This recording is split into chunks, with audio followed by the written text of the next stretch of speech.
O programa Recontar está de volta com o nosso time de jornalistas que irão relembrar alguns momentos importantes para a crônica radiofônica e fragmentos da história do futebol no Piauí. O jornalista e escritor Severino Filho, o Buim, vai nos contar fatos que marcaram a época do futebol e mostrar algumas de suas publicações. Uma tragédia marca a inauguração do Estádio Albertão e alguns dos nossos convidados estiveram lá fazendo a cobertura do jogo e vão contar o que realmente aconteceu. Cima, o Pelé do Piauí e do Nordeste, se tornou um dos 10 maiores artilheiros do futebol brasileiro, ao lado de Pelé, Zico, Roberto Dinamite e outros grandes campeões. Tudo isso mais as charges do artista plástico Joaquim Monteiro.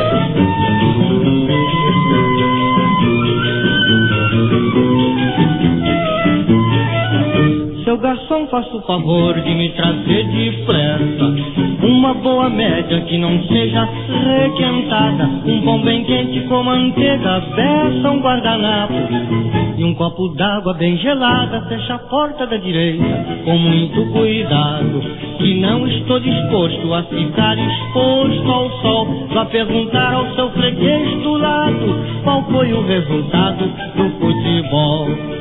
Datam de 1905 os primeiros vestígios do jogo de bola no Piauí. Em uma de suas edições, o jornal O Monitor, da cidade de Teresina, traz a seguinte notícia. De Parnaíba, direto da redação do jornal A Tribuna, chega a informação sobre uma nova brincadeira chamada por alguns de futebol e por outros de jogo de bola. Coincidentemente, um dos redatores de O Monitor era Matias Olímpio de Melo, mais tarde, um dos fundadores do primeiro clube que se organizou no Piauí. Vá perguntar ao seu freguês do lado qual foi o resultado do futebol. O registro fotográfico mais antigo do futebol piauiense data de 31 de maio de 1917 e retrata o time posado do Internacional de Parnaíba. Segundo informação, este time venceu Parnaíba por 2 vezes. O registro mais interessante sobre a chegada da primeira bola de futebol em terras piauienses está inserido em um artigo do engenheiro Antônio Castelo Branco Clark, o Tó, nascido em Parnaíba em 1893. Após sua morte, foi encontrado um artigo que trazia algumas lembranças dos seus tempos de criança. Em Parnaíba, Tó recorda a época que o futebol chegou ao Piauí. Abre aspas. As ruas sem calçamento, arenosas, serviam de campo para a disputa de peladas homéricas com a primeira bola de futebol chegada no início do século XX ao Piauí, que foi presente de Mr. James, que deu origem aos futuros clubes do Parnaíba e do Internacional. As nossas peladas eram o pavor do Barbeiro Araújo, cujo salão era constantemente invadido pela bola. De onde veio o apelido Garrincha? E a ideia do programa de rádio Prego na Chuteira? Deusdete Nunes, o homem das caras de Teresina, está de volta ao nosso programa e vai contar direitinho essa história. Eu morava em Fortaleza e via lá, tinha um programa chamado Bola de Meia, de Zé Oli Moreira. Programa de humor, programa que era um show de audiência.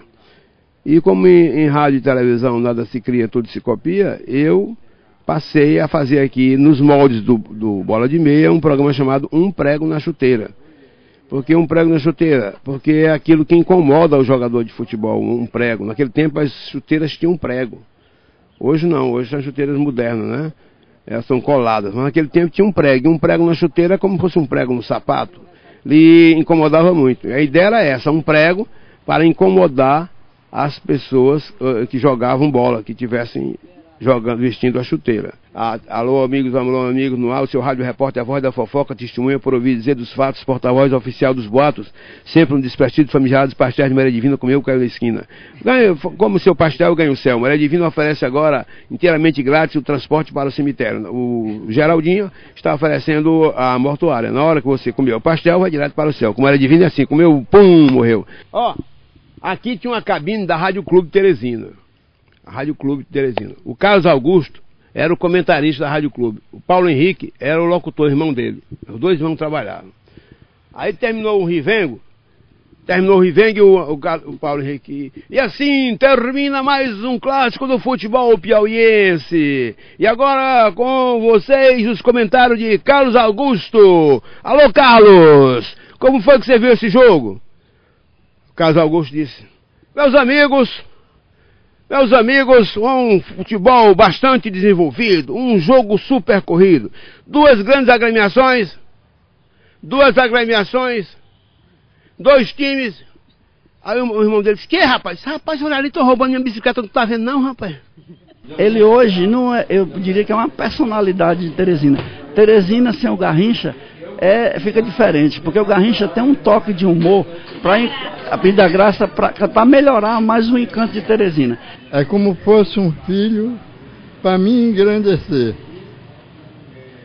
E, de certo modo, vejo ele como um benfeitor, passando aí pela vereança em Teresina e fazendo muita coisa em sentido coletivo a esse povo que não sabe reconhecer.